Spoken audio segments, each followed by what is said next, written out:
graduate from Jamestown High School? 1941.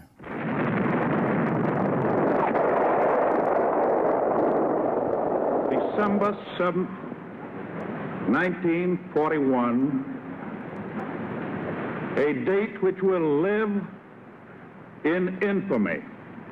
Did you get one of those special letters inviting you to the service? No, that was another unusual. I had a lot of unique experiences. In 1941, there weren't too many jobs. I graduated in June 17, and I got a good job. I worked at Marlin Rockwell, and that's where I was on the 7th of December when Pearl Harbor was attacked. So we thought, gee, this is something maybe we should check out before we got the letter. And I happened to read a magazine someplace where the Marine Corps was looking for photographers. So I was an amateur photographer. Told them I couldn't even think about doing anything else. So I can't remember what the name of it was, but there was a commanding general that was in charge of, so they say, the photo section for the Marines. And I got a letter back from him. And he says, great. He says, your papers will be waiting for you in Erie. Well, I was 18 at that time. And, of course, my folks weren't too happy, but my dad did drive me to Erie. Nothing. They said, well, maybe it's in Buffalo. We drove up there, and there was nothing there either. I wound up from Fort Niagara. We went to Atlantic City, which was rough basic training. We stayed in the Ambassador Hotel. After Atlantic City, we went to Salt Lake City, Utah, which was a, not a training center, but a replacement center for the Air Force, where I was assigned to the 398th Bomb Group, B-17s, and was with them until the end of the war. In England, when we first got there, we flew 25 missions as a crew, and you could go home. I was not a member of the crew. We happened to be part of, I think there were 16 members in the photo section for the group. So that was 4 to each squadron. At that point, I had a what we called a Class A pass, which meant that when I wasn't doing anything that was required, I could travel around the country, which I did. And again, afterwards, you recognize, man, you did some things and were able to do some things that most people didn't even have an opportunity. So as a result, what happens? We happened to be, we were there for D-Day. We were there for VE Day, VJ Day. We came home for that. My point simply is that a lot of the things that went on, hey, we saw the King and the Queen on VE Day. We were in front of Buckingham Palace. We had just come back from Scotland. When I say we, that was my future wife and I. And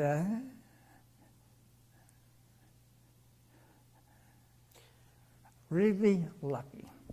In front of Buckingham Palace, Queen Victoria Monument.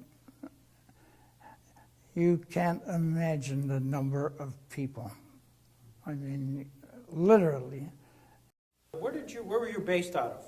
We were based in Nuthamsted, which is near Cambridge, probably 25, 30 miles north of London. I was a photographer, and our job primarily in the photo section was to place cameras so that when the bombs dropped, we would photograph, or they would have photographs to see whether we actually had hit the targets that we were supposed to or claiming to. Started about 3 o'clock in the morning when the crews would be notified that they had a mission for that day. Our photo section was in a, well, being in photography, you had to have sort of a consistent heat, and it had to be dirt-free. So our section, these 16 guys, lived in a real primitive Nissen hut, something similar to this room. We had not carpeting, but we had linoleum on the floor. We were very, very adequately heated. Our sergeant decided it wasn't warm enough for pot-bellied stoves, which we couldn't have had anyway, where the crew members lived in just conventional Nissen huts. They had to heat with pot-bellied stoves. Some of them would even start fires with their shoes, but they would eventually go to coal. And when they were called in the morning, why they went to briefing, where they were told where they were going, what mission that day, how they were going to fly, what the routes were. We had to take our cameras and go out to the planes. Not all the planes had cameras, but right behind the bomb bay was a camera well, and they had still cameras that were actuated by the bombardier when he dropped the bombs. So when he dropped the bombs, he supposedly started the cameras, which followed the bombs down and recorded where he was supposed to hit. These are all stills. A lot of them forgot to turn the cameras on. I always thought it was because they were too busy, but I think some of them didn't want the intelligence to know that, hey, we missed that by a long shot. Then when they came back, we took the cameras out, took the film back into the lab, and some of the guys in there developed the films and made prints, and these were taken up to G2, Group Intelligence, and determined just how effective that raid had been. When the guys came back, they were all interrogated, and they had to follow a whole bunch of rules. When we got back, we could basically do what we wanted to do. I say I was on flying status in the States, and when we got overseas, flew a couple of times up until just about our first payday. And geez, I looked, and I wasn't getting any flight pay. So I went up. I had the opportunity of knowing our colonel and so forth, because, you know, it's amazing. If you have a speed graphic camera and you walk around, a lot of people are always interested, hey, I could have a picture. So I mentioned the fact that we weren't on getting any flight pay, and was told that, well, the reason for that is that the command over there decided that they were losing too many photographers. And inasmuch as they only had 16, actually there were just 4 of us in the group, they figured, let's not let him go. I says, okay. Shortly after that, captain came in and says, you know, Colonel Hunter wants a photographer along on this particular mission, and he thought you'd like to go. I says, I'm going to get paid? I mean, stupid things like money. And, oh no. I said, why? Well, you know, we have, I don't know whether, I suppose the division said that the photographers weren't to fly. So I said, well, I don't think I should. And he said, what do you mean? Well, it would be very embarrassing if we flew and we didn't come back and they found out that somebody had told the photographer to fly. Oh, I never flew. Well, it's never going to happen to me. Hey, our squadron commander, he was from New England, Pete Rooney. He was a major, 23 years old. My point simply is that we were all kids, just like the ones in Vietnam, Afghanistan. You are invincible, in a sense. Not, maybe I shouldn't use that word, but I remember the first time that a plane landed with a casualty. And I saw his buddies pull him out of the way. And it was an accident. We were disassociated in a sense from these people because some of them were only there a couple of months. They flew their missions, and if they were fortunate, and they went home. But we lived apart from them, so our only experiences with them was when they were taking off, when they were landing. At some point connected with the British lady who would ultimately be your wife. Was that base related? It was to me, yeah. Because after I met Isabel... How did you meet her? You won't believe this. Try me. I met her at a dance, and I don't dance, but I was pretty good at intermissions. I'm not being facetious, but I always, when we first got there, once again, whenever I got to any base, one of my first impulses was just see where I was. I got off the base and I took pictures. So after we landed, I spent a lot of time in London and Cambridge. And somebody said, boy, you ought to go to Luton. They have a great football team. And they said, a lot of nice girls, too, and dances. So I went to the dance, and from that point on, after I saw Isabel, I decided, hey, there's no need of going anyplace else. So when I had free time, that's where I went. Met her family. It took me months.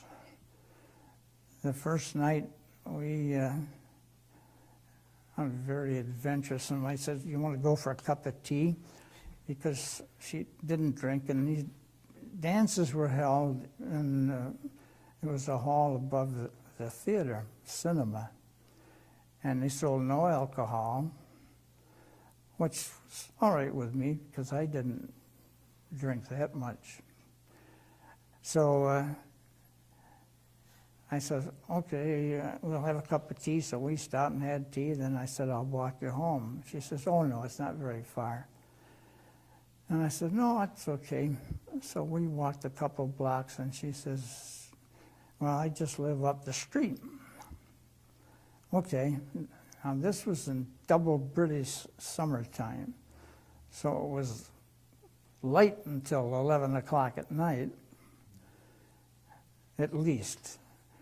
So, all right, I went back. I was staying at a bed and breakfast in the town. Subsequently, I took her home several times. Each time it got closer and closer to where she actually lived. Finally, would you believe, the first time was almost a mile from where she actually lived. But, you know, Americans, a lot of them didn't have a particularly good, well, our impression on some of the British, particularly the fathers, wasn't too great. But I was, once again, very fortunate because I met her family, and they were both great people. Her mother was a real nice lady and treated me like a son. She had a brother who was with the Argyll and Southern Highlanders in North Africa, and finally had a brother-in-law who was with the Royal Marines, and he was a D-Day invasion on gold. So I was just as much of their family as I was with my own family here at home. After I came back, I said, actually I asked her mother, and surprisingly, this was all right. But it was about a year that I got a call, and Isabel said Pan Am, she'd put her name in. Pan Am said, well, we have a seat for you tomorrow morning, or tomorrow, from London to New York, which she took. And her whole family saw her off. I told my kids, and Raul, you know all our daughters, I told each one of them, I said, you ever try to pull anything like that on me, I would never let you go. And it always, once again, pretty lucky, because her parents must have felt that this was going to turn out okay for her. And I think she feels that way too. I know I do. A lot of what happened to us and to our family is a result of what happened in Europe in the 1930s. Believe it or not, I happen to believe it. For me, this was a real experience. Here is this kid from Western New York, Jamestown, practically grew up on my grandfather's farm, and all of a sudden I'm able to visit some of the things that I had always romanticized about. I mean, man, I wanted to get to England, not the way I did, but I wanted to get over there. And I had quite a feeling walking into Westminster Abbey the first time and stepping on the graves of people that had been there for 1,000 years. I was discharged. We went through sort of an aptitude situation. And you know what the guy told me? He says, you should go into law. There you go. He says, lawyers have got it made. When times are good, they help people establish their businesses. When times are bad, they assist them through bankruptcy. So how can you lose? No, I keep repeating this. I figure that I'm very lucky that my life here in Jamestown has been good. I wouldn't want to live anyplace else, and I've had the opportunities. The people are, for the most part, great. I won't go into the ones that aren't, but the ones that work and contribute to our society, great people. You know them. Sure. Well, you're a great person, and I'm just thrilled you came in and joined us today, Leo. Well, I appreciate the opportunity. It's not often I get the chance to tell people what I really think.